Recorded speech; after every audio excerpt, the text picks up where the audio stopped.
As the Pentagon Papers, WikiLeaks, and other sources large and small have shown us, government documents have important stories to tell. Stories of heroism, stories of corruption, stories of who we are as a people. But left by themselves, those documents never tell their stories. Sometimes it's because people don't know how to ask for them, or because they don't know what to ask for, or because they don't have the time to study and analyze, to understand the stories that these documents could tell.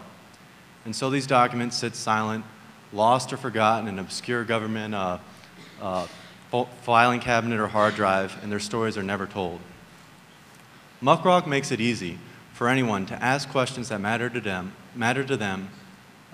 get them answered, and then share these stories with the world, using existing Freedom of Information laws to request a wide range of government documents, anything from police reports to census data and much, much more.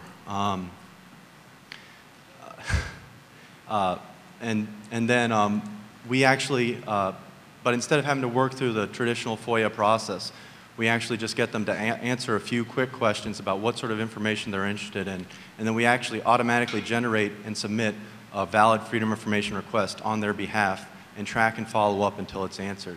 Well, once we get that document back, that's just the beginning of the story, because we actually help them embed and share these documents on their own news site, and then we actually track and share the sort of news coverage and social comments made on these documents in a very easy, intuitive way for both professional and journalists and independent bloggers.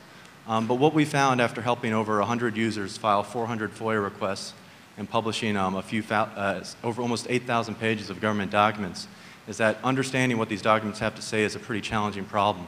So we've just launched here at South by Southwest a new tool that breaks down very large documents and helps crowdsource to categorize police reports or standardize city budgets across the state. Unfortunately, we're out of time. Great, thank you. So, thank you.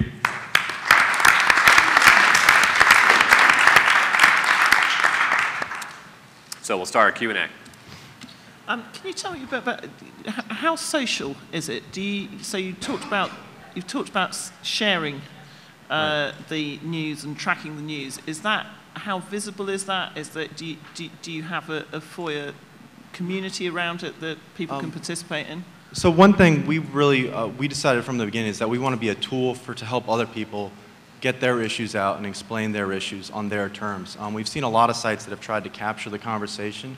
We actually try and push the conversation back. So if you're a journalist, we're not hosting your work. You get to host your work on your site on your terms. Same thing with bloggers. But if you don't have a blog or a news site, we actually have a sort of a document landing page that sort of pulls in all the tweets, all the Facebook comments, all the blog trackbacks, and all the actual news coverage and highlights that right next to the document so that you can kind of see what people are saying.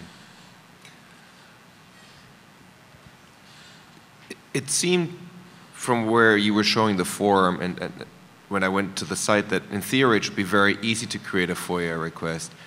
On the other hand, you've created 400. I was sort of surprised that there weren't thousands of FOIA requests. It seems like such an obvious thing now if you don't need to learn how to actually file one.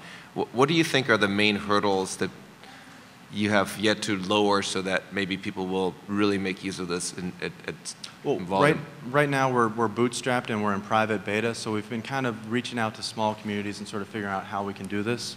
I think without using MuckRock, it's a very challenging process just because you have to sort of understand the law, understand your rights, and at the local level, people really just ignore 90% of FOIA requests unless there's some sort of authority, keep pushing for it and really keep lobbying to get these requests answered. But as far as the barriers, we had one NPR reporter who had filed several requests on his own, and he said that it took the process down from several hours of drafting and submitting a request, and that's just on the front end, not continuing to follow it up, to about 30 seconds to actually just get it from his head and actually submit it. So how do you see MuckRock's role in staying on top of FOIA requests that have been filed but have gone unanswered? So we have a couple ways. First of all, we have sort of an automatic pinging system so that we have all the deadlines and local laws programmed in. So we send a nice, gentle reminder that says, hey, you have 5 days to complete this request. Hey, you should have completed this request 5 days ago. And then there's also a lot of non-sort of legal, non-lawsuits ways to sort of appeal that, and so we make that process very easy. And if that doesn't happen, if those don't work, because all requests are by default public, we actually kind of highlight the worst offenders in answering FOIA requests. So if you have agencies that continually just ignore requests, they get sort of highlighted as a worst offender. I want to hear a little bit more about, you touched on it, that you're crowdsourcing on how you get people to actually help with the categorization of the documents. How do you incentivize people to do that? I mean, I can't imagine, sitting down in my spare time going through government documents to categorize. No, that's a great question. And so part of what MuckRock is it's a subscription service. So you sign up and you get a few requests a month. But we have some users who file hundreds, or want to file hundreds of requests a month.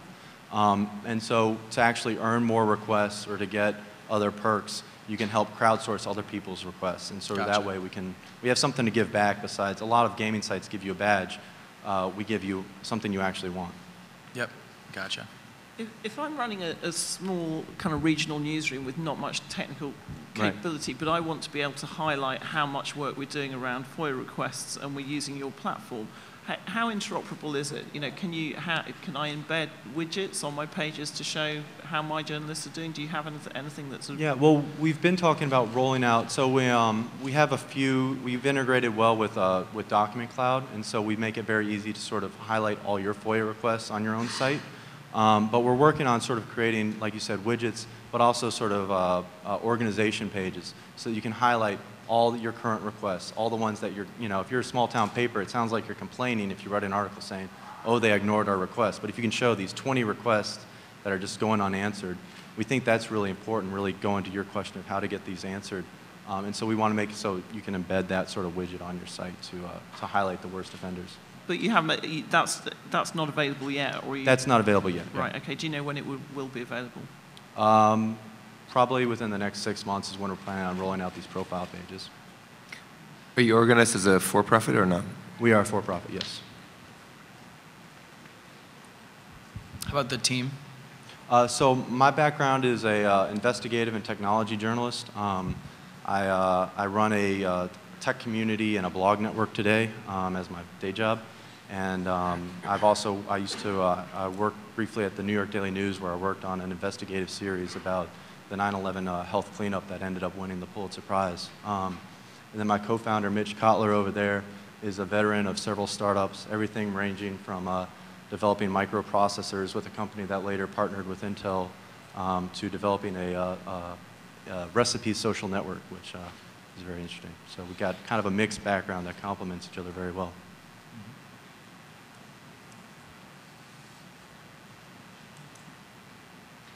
All right, any other questions?